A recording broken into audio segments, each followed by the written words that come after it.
What if the life you've been chasing is already yours, just waiting for you to step into it? Have you ever considered that certainty isn't something you earn? It's something you decide.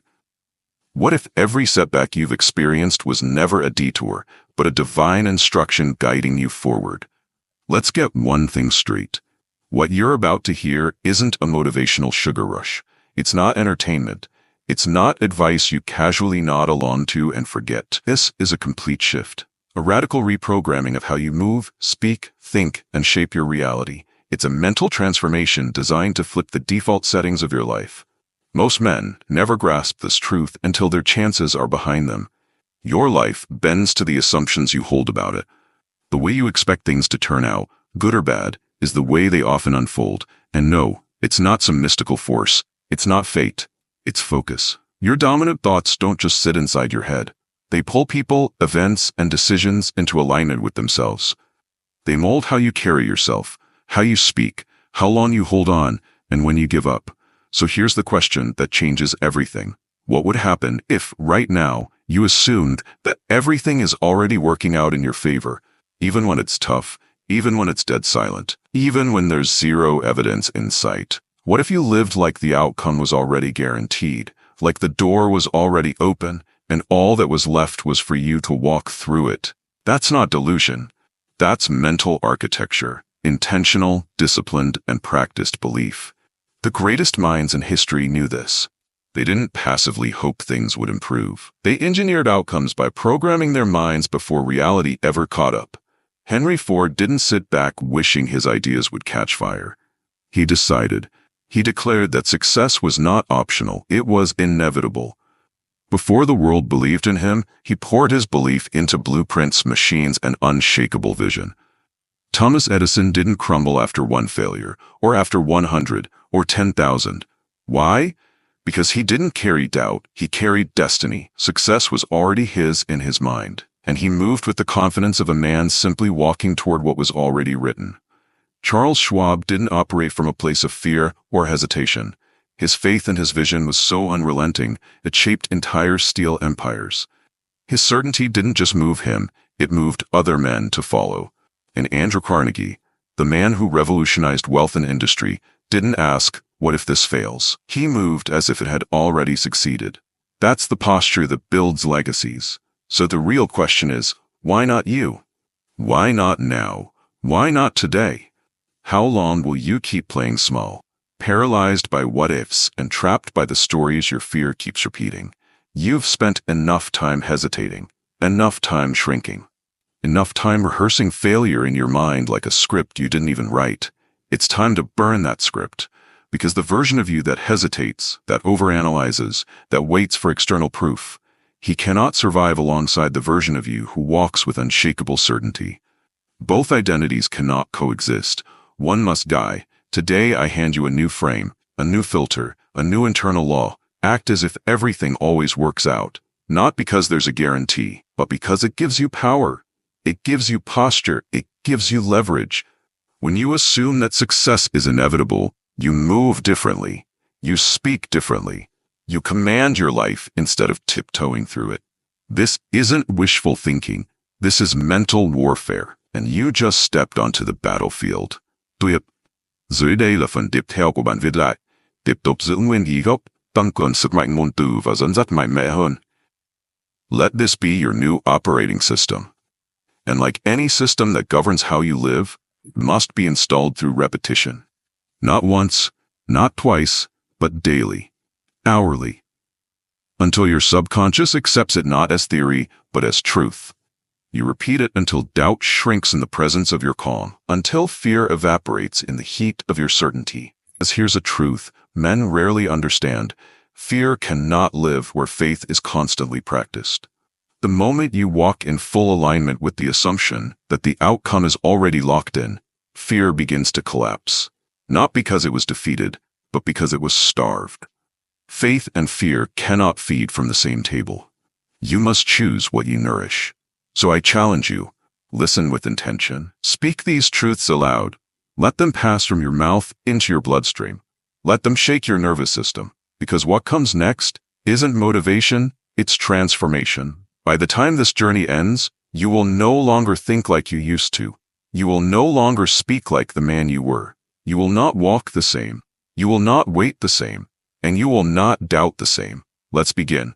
Let's start with the question that redefines your story. What if it all works out?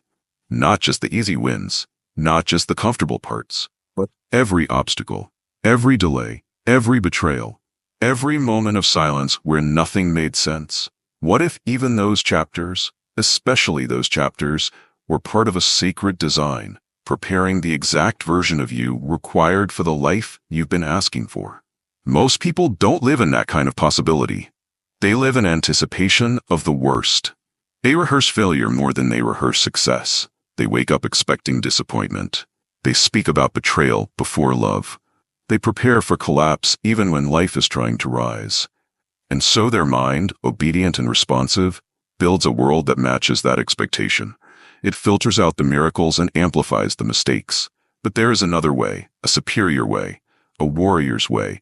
It's a way of living that doesn't require hype. It doesn't beg for external applause. It doesn't wait for proof. It simply asks for one thing: believe before you see. Not because it's magical, but because that's how the subconscious works. Because that's how creation begins. Belief is not something you inherit.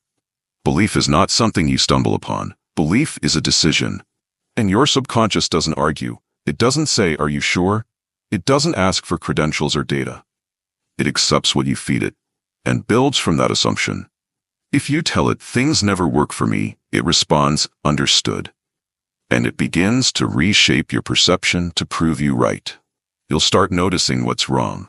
You'll start expecting rejection. You'll start attracting what affirms that belief.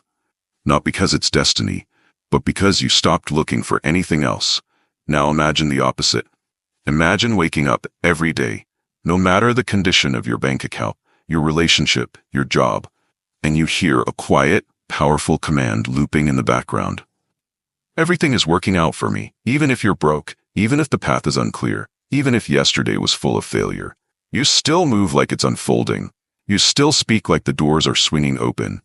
You still act like the foundation is already laid. That belief, when practiced not once but daily, rewires your life. Because when you assume that things are aligning for your good, you become calmer under pressure. You become more patient in the pause. You become more resilient in the unknown. And you become dangerous in your conviction. That's not delusion. That's not fantasy. That's not positive thinking. That is leadership of the self. That is how you command your inner world until your outer world surrenders to match it. Let this be your new operating system. And like any system that governs how you live, it must be installed through repetition. Not once, not twice, but daily, hourly. Until your subconscious accepts it, not as theory, but as truth. You repeat it until doubt shrinks in the presence of your calm. Until fear evaporates in the heat of your certainty. Because here's a truth men rarely understand. Fear cannot live where faith is constantly practiced. The moment you walk in full alignment with the assumption that the outcome is already locked in, fear begins to collapse. Not because it was defeated, but because it was starved. Faith and fear cannot feed from the same table. You must choose what you nourish. So I challenge you, listen with intention. Speak these truths aloud. Let them pass from your mouth into your bloodstream. Let them shake your nervous system. Because what comes next isn't motivation, it's transformation.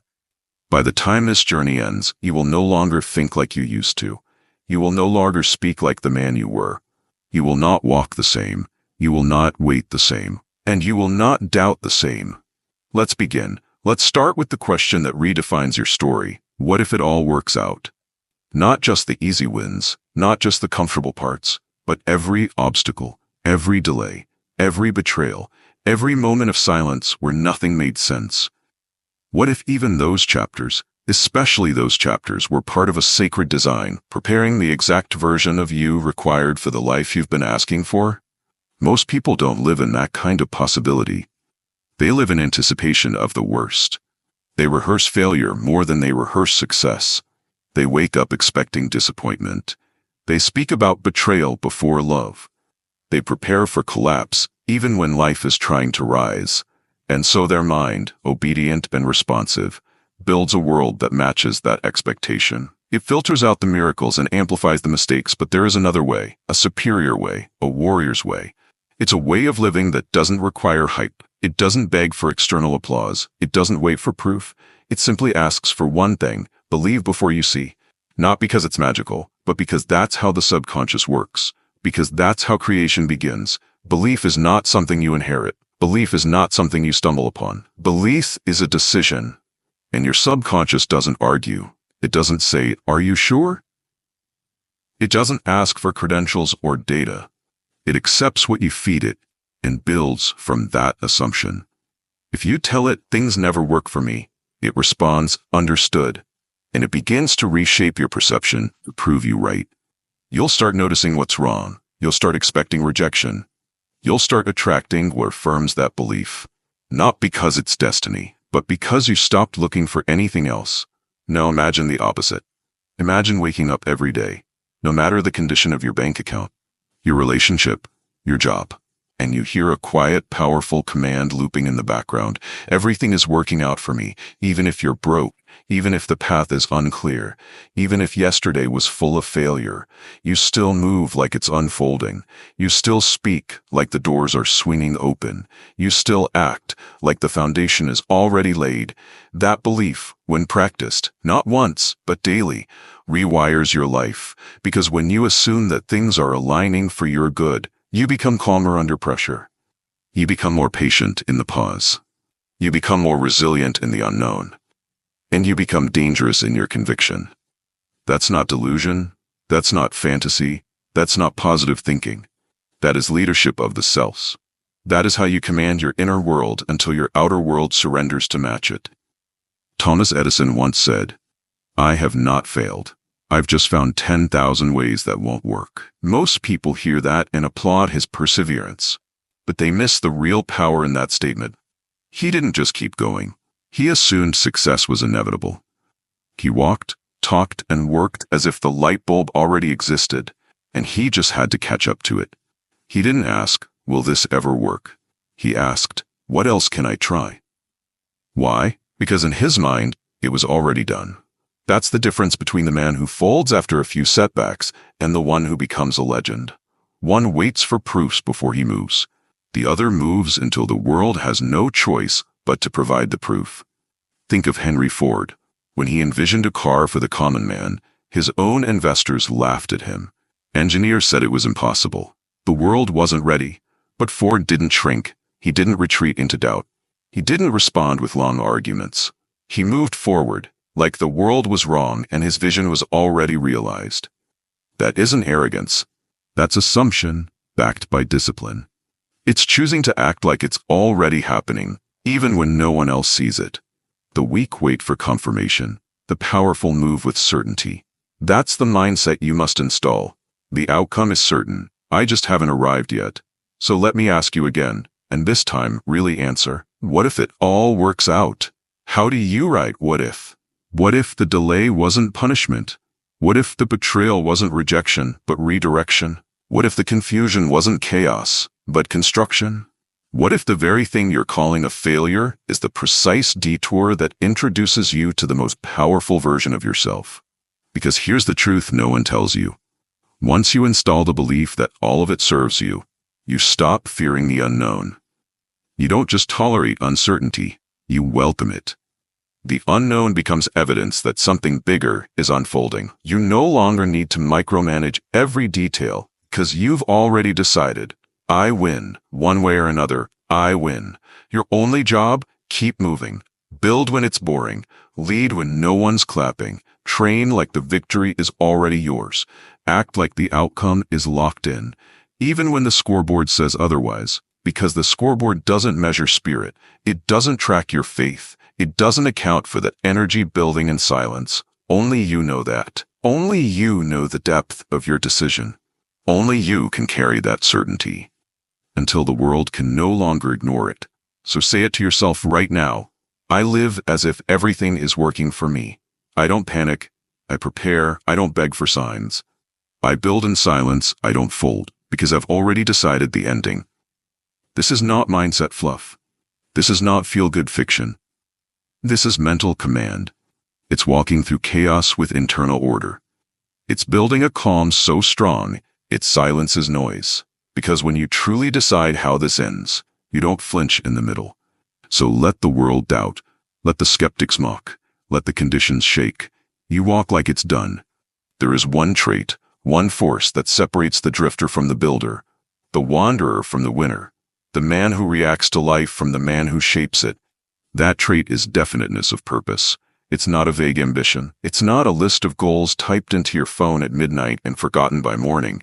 It is a clear, relentless, uncompromising aim.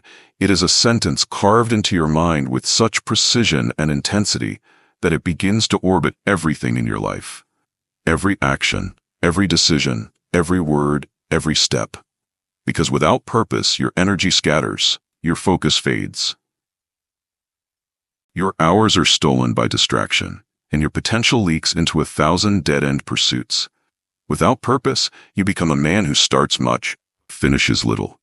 You build halfway, then abandon the project. You drift from one strategy to the next, always chasing momentum, but never anchoring into meaning. But with purpose, you become dangerous. Your path narrows, your decisions become sharp. You stop wondering what the day will bring, and you start commanding the day to deliver what you've already declared. That's the beginning of real power. That's how transformation begins. Look at every man who left a mark on history, and you'll find purpose behind their steps. Henry Ford didn't say, "I'd like to be rich one day." He said, "I'm going to revolutionize transportation," and he pursued it with so much focus, the world had to adjust. Charles Schwab didn't dabble. He didn't chase a dozen paths. He knew what he was there to build. He knew what Andrew Carnegie needed, and his clarity made hesitation impossible. Abraham Lincoln didn't drift into greatness. He drew a line in the sand. Freedom must win. And he never wavered, even when the nation was falling apart around him. That's what you need now. Not another maybe, not another temporary commitment. You need a final decision. A sentence. One, not 10, not a vision board, not a bucket list. One sentence that defines what you must build before your time here is done. What result must your life produce? Who must you become? What must you give? And once you write it, you breathe it. You rehearse it. You speak it aloud every morning. You write it by hand every night. You don't wait to feel inspired. You embed it into your nervous system until it becomes your identity. This is the foundation of all true confidence. To know without a doubt where you are going.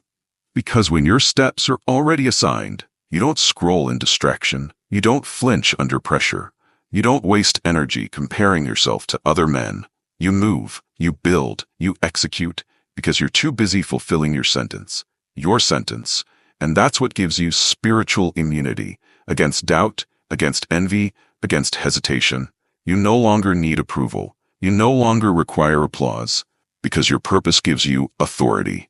And from that place, everything changes. The decisions get easier. The distractions lose power. Time begins to bend in your favor. Because the universe, your subconscious, and every fiber of your being begins to conspire around one thing, the completion of the mission. But without that sentence, without that unshakable clarity, even the best strategies will collapse. Even the strongest habits will drift. Even the most intelligent man will chase things that don't matter. So write it. Etch it into your soul. Burn it so deep into your system that even your fear knows it has no place anymore. And this isn't for someday. This isn't for when things calm down. This is for today.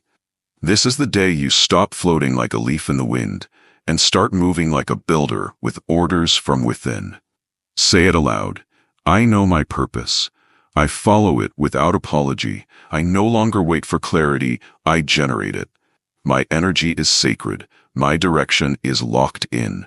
Because this is how empires begin. Not with noise, not with hype, but with a decision so clear, so absolute, that even time itself bows in your direction. Faith is not a feeling. It's not something you wait for. It's not a luxury granted to the optimistic or the lucky. Faith is a discipline. It's a structure, a system, a choice. It's built the same way a temple is built. Brick by brick, word by word, action by action. And let me tell you something most men never understand. You don't find faith, you forge it. You don't stumble into confidence. You rehearse it until it becomes unbreakable. You don't wait for permission to believe. You decide, in the silence, before anyone claps, before anyone sees. Because here's the law that governs your mind. The mind does not believe what is true. It believes what is repeated. And that's where most men fail. They think because they're scared, it means they lack faith. But fear isn't the problem. Repetition is. They've repeated fear. They've rehearsed hesitation. They've imagined disaster over and over again, spoken doubt aloud, aligned their actions with what they're afraid of, and then wonder why faith hasn't shown up. You cannot rehearse weakness and expect strength to rise. You cannot marinate in hesitation and expect confidence to grow. You cannot feed your mind poison and expect power to emerge. Faith is like muscle. It's earned through resistance. It is built in moments where you want to fold, but you don't. It's built when you move forward anyway. It's built when you follow through, especially when it's hard. Why autosuggestion is not some feel-good concept. It's not fluff. It's not cliché. It's the gateway to mental mastery. Autosuggestion is the daily deliberate act of feeding your mind a new identity. Not the one they gave you, not the one life suggested, not the one shaped by your past, but the identity you chose. And that's why I don't tell you to watch this once and move on.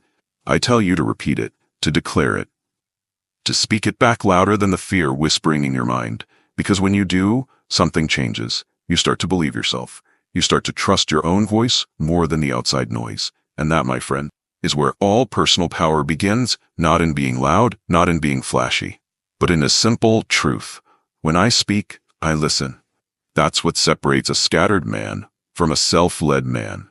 So you wake up and you speak your script. You don't wait for clarity, you generate it. You don't scroll, you command. You don't drift, you direct. And every word becomes a groove in your mind, a neural pathway, a road you begin walking automatically. And the more you rehearse that identity, the less space your old self has to breathe. He begins to suffocate. Under the weight of your consistency, Thomas Edison didn't keep going because he was motivated. He kept going because his faith in the outcome was louder than the evidence of failure. 10,000 prototypes didn't weaken his spirit. They strengthened it. Because each attempt wasn't a maybe. It was another layer of belief. John D. Rockefeller didn't rise to power through hope or hype. He trained his mind like a soldier trains for war. He visualized structure, strategy, and success before he built it physically. And when the world saw chaos, he saw a system. And you must do the same. You must start seeing yourself follow through. You must imagine yourself moving with unshakable presence. You must speak to yourself, not like a desperate man begging for change, but like a commander giving orders to a loyal, disciplined army. Because that's what your subconscious is, a soldier. And it listens, every hour, every word, every whisper. So ask yourself right now, are you speaking power or poison?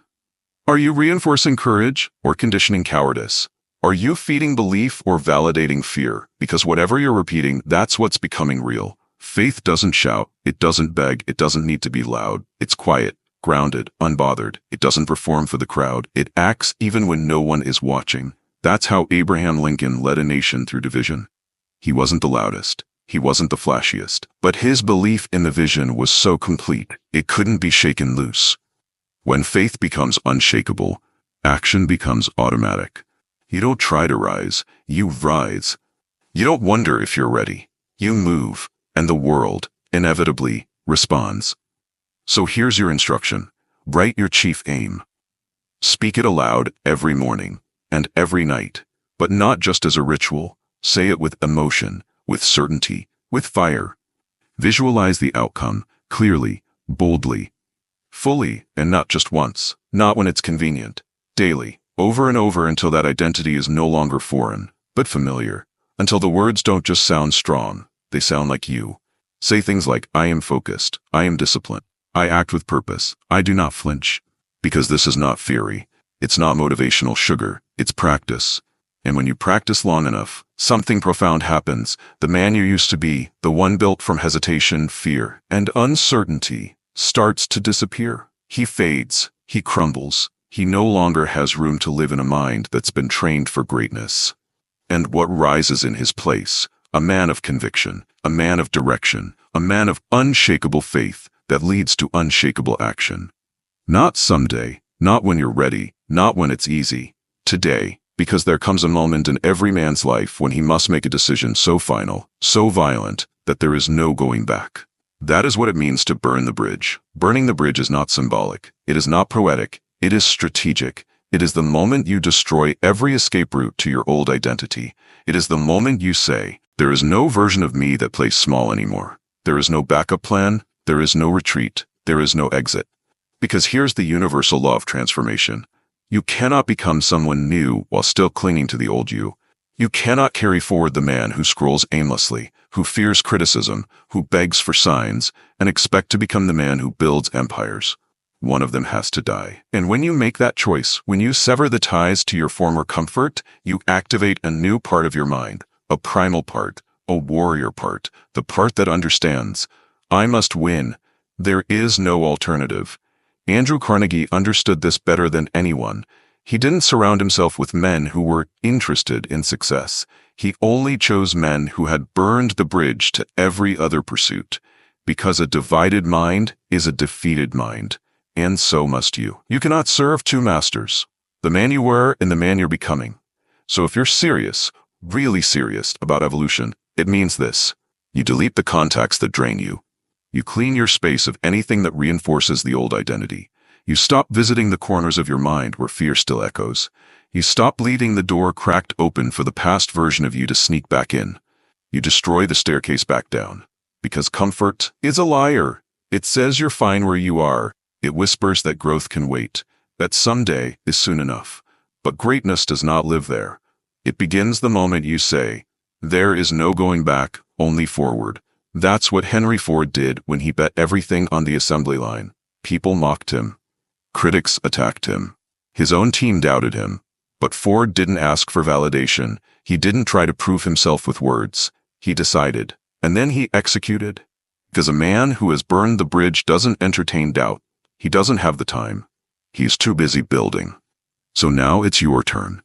You will be tempted, more than once, to look back, to remember how easy it was to coast, to flirt with comfort, to compromise, just this once, to entertain that soft whispering voice that says, you don't have to go this hard. Take a break. Nobody will know. That voice is the last breath of your old identity. Kill it. Do not explain yourself to it. Do not negotiate. Replace it. Override it. Every single time it whispers, you respond with thunder. I said 90, not 9. I act from decision, not from mood. I move because I chose this path, not because it's easy, but because it's mine. And every time you respond with command, your subconscious learns something vital. Your word is law. Your actions are not suggestions, they are orders. And when that realization sets in, a new edge is formed. You don't need motivation to move. You don't need applause.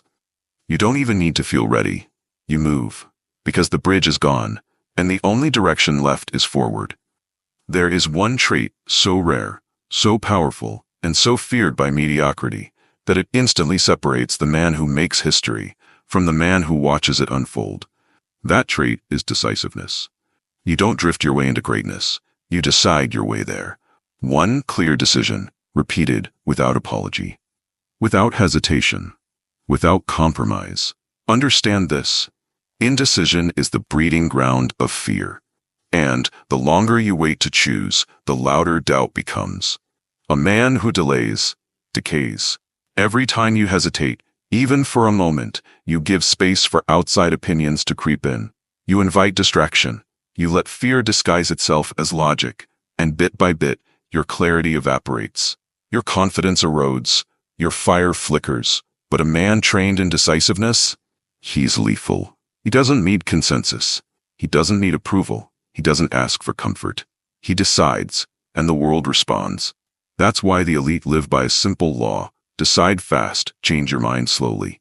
Because a man who changes his direction every time the wind shifts never builds anything that lasts. Look at Henry Ford. He didn't ask for permission. He didn't pull the room. He didn't dilute his vision because it was unpopular. When his own engineers told him an 8-cylinder engine in one block was impossible, he looked them in the eyes and said, build it anyway. And they did. not because they believed, but because his decision was stronger than their doubt. Charles M. Schwab didn't rise through Carnegie's empire by playing it safe. He wasn't the smartest, he wasn't the most technical, but he was the most decided. He didn't dodge responsibility, he ran toward it. He didn't wait for the perfect moment, he created it. And that's the pattern you'll see in every powerful man.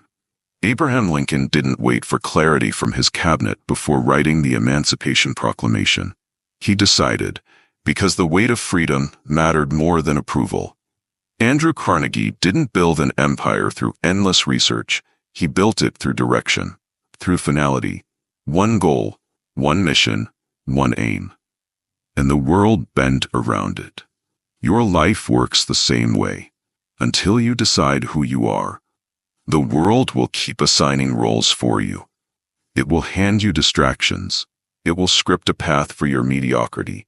It will sell you comfort disguised as purpose. But when you decide, truly decide, the world adjusts. Decision creates identity. Indecision preserves the old self. So if you keep falling back into old habits, it's not because you're weak. It's because you haven't killed the option of going back. You haven't drawn the line. You haven't said enough. You haven't burned the plan B. That's why your actions keep folding under pressure. That's why your habits collapse when it matters most, because you left the door open to another version of you.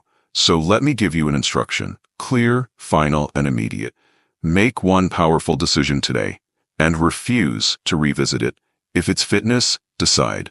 If it's business, decide. If it's the man you're becoming, decide. Now, and when that voice returns, the one that says, maybe you should wait, maybe you should adjust, maybe you should feel it out, you silence it with a single response. The decision is already made. Thomas Edison didn't ask the light bulb for permission. He didn't wait until he had every answer. He moved, and every failed prototype was not a test. It was a decision, reaffirmed again and again, and every time he reaffirmed it, he became more dangerous. Not because he had proof, but because he didn't meet it anymore. That's how resolve is forged. And when you have it, when your spine is built from decision, the storms of life lose their power. You become immovable. So ask yourself right now, what decision have I been avoiding? What mission have I left open for negotiation? What identity am I still entertaining? Simply because I haven't closed the door, this is your moment. Draw the line. Say it out loud if you must. I no longer delay. I no longer drift. I no longer allow hesitation to live in me. I decide, and from that decision, my life bends. Because the truth is this, most men aren't waiting on opportunity. They're waiting on permission. But the greats didn't wait. They chose. And now, so do you. There is a law, one so powerful, so consistent, and so brutally fair, that every man who has ever risen to power obeyed it religiously. It is called the law of increasing returns. The man who does more than he is paid to do will soon be paid for more than he does. Let that echo. This is not a slogan. It is not a motivational catchphrase. It is an economic law, a spiritual law, a universal law. And here's what most will never understand. You are not paid for your time. You are paid for your value. And value is measured by one thing: how far you are willing to go beyond the expected. The average man performs to match his paycheck. The exceptional man performs to match his potential. He doesn't wait for a reward. He becomes so valuable, so consistent, so effective that reward becomes inevitable. This law cannot be faked. It does not bend to excuses. It only responds to one input: excellence. Look at Charles M. Schwab. He didn't rise through the ranks of the steel empire because of a degree. He rose because of his attitude toward work. He gave more. He contributed more than what was required. He made himself irreplaceable. And because of that, Andrew Carnegie paid him more than any other man in the history of steel. But Carnegie, too, practiced this law. In his early years, he worked hours no one asked him to work. He volunteered for duties outside his title. He pushed beyond his job description, not for applause but for growth. And growth became the gate that opened his fortune. This is how the climb begins. You don't get promoted because you ask. You get promoted because you become too valuable to ignore. Understand this. The world pays for impact, not intention. It doesn't care how busy you were. It doesn't reward how hard you tried. It only measures what you produced and how much farther you went than others were willing to go. That's where you must live. In the extra hour, the quiet improvement, the small detail no one else bothers to care about. That's where your advantage is born. And here's the truth no one talks about. The extra mile? It's empty. That's why it holds all the power. Everyone wants to win. Few are willing to over-deliver. Few stay later than required. Few take ownership of mistakes that weren't theirs. Few deliver excellence when mediocrity is accepted. But the few who do, they don't just get rewarded, they get remembered. Thomas Edison didn't create impact by working hard. He worked relentlessly. He didn't clock hours. He produced results. Over 1,000 patents, endless experiments, years of obsession. Why? Not for applause, but because excellence was his standard. And you must adopt the same mindset. You must detach from immediate return. If you only move when rewarded, you will forever be a slave to someone else's approval. But if you act from principle, from identity, you become independent of circumstances. You don't give more because they deserve it. You give more because that's who you are. And over time, the world catches up. The rewards compound. The opportunities multiply. Henry Ford didn't invent the automobile. He revolutionized the process. He didn't settle for good enough. He demanded better, faster, more accessible. He gave more than the market expected, and the market followed him. This is the blueprint. Over-deliver in your craft. Over-deliver in your relationships. Over-deliver in your standards, and when you do, you will not need to chase opportunity. Opportunity will chase you. Let me make it practical. Where can you over-deliver today? What detail can you perfect? What system can you improve? What extra value can you add without being asked? And once you answer, do it. Not once, not when it's convenient, daily, until over-delivery becomes your default, until excellence becomes your identity. Say this aloud: I do more than I am paid to do. I am not average. I move with excellence, even when no one is watching. If you repeat that, if you live that, you will never lack opportunity again. Because the law is simple. He who gives more becomes more. And he who becomes more will always have more. You may have strength. You may have intelligence. You may even have the most brilliant plan in the world. But if your presence repels, if your energy closes doors before your words open them, if your manner of speech pushes people away rather than pulls them in, then your power will always remain limited. Because here's a truth most overlook. No man rises alone, and no man commands the world if he can't first connect with it. The man who knows how to move others with calm authority, with clarity, and with confidence, he multiplies his impact. He accelerates his progress. He gets in rooms that effort alone cannot unlock. This is what we call a pleasing personality. Not charm, not manipulation, but a cultivated energy that makes others lean in. It is the invisible force behind every great leader. It opens doors, it earns trust, it inspires loyalty, and here's the truth. A pleasing personality is not a gift, it is a discipline. It is the result of emotional control, deep self-awareness, and deliberate practice. Andrew Carnegie built one of the most powerful fortunes in human history, but it wasn't just his ideas, it was his presence. He made people feel seen. He praised more than he criticized. He listened more than he spoke, and his humility, combined with certainty, moved people. Schwab didn't become president of U.S. Steel because he was a technical genius. He became president because he made people feel important. He smiled. He remembered names. He brought out the best in others without barking orders. Because power isn't just force. Power is the ability to move others willingly. Now let's be clear. A magnetic presence isn't about being fake. It's not about being soft. It's about refining yourself into someone whose very presence says, this man is worth listening to. This man is worth following. And you don't do that by shouting. You don't do that by dominating. You do it by mastering yourself. Here's how. Tone of voice. Speak with conviction, not hesitation. Your tone should be certainty without aggression. Facial expression. A calm, grounded face says more than 1,000 words. Tension pushes people away. Serenity pulls them in. Genuine interest. Ask real questions. Listen deeply. People remember how you make them feel more than what you say. Optimism. Don't dwell in the negative. A man who radiates belief and calm in chaos commands attention. The world is full of loud, bitter, argumentative men trying to prove they matter. But the man with a magnetic presence, he doesn't argue, he doesn't shout, he doesn't over-explain. He influences, he persuades, he inspires. Thomas Edison, for all his intensity, knew the power of collaboration. His lab wasn't just a place of invention, it was an environment of expectancy. People wanted to contribute, because his vision pulled them in. That's what your presence must create, movement without resistance. Now let's get practical. Ask yourself, do people feel stronger after speaking with me? Do I uplift others not with flattery, but with attention? Do I move with calm confidence or with chaotic energy? Do I walk into the room with presence or beg for it?